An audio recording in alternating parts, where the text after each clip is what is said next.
Fala, galera, hoje a gente vai estar fazendo um unboxing, acho que é assim que se pronuncia, da Usual Brinquedos, que chegou aqui pra mim, galera. Como esse vídeo não vai poder ser muito enrolado, então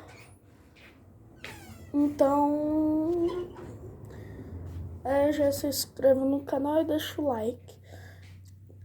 Então aqui eu vou estar abrindo a caixa junto com vocês, né?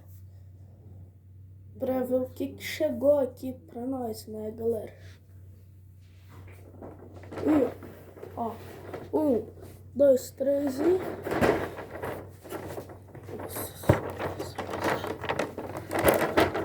Não liga não, tá? Que a caixa veio meio amassada, mas faz parte, né? Só veio meio amassada a caixa, mas faz parte. Vamos estar abrindo o nosso 9 eixo.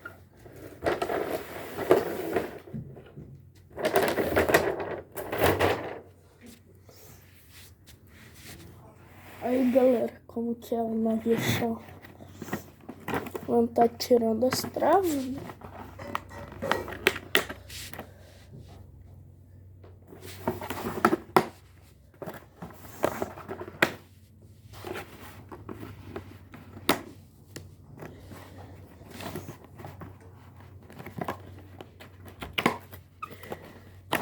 Vou tentar tirar sem arrancar os eixos.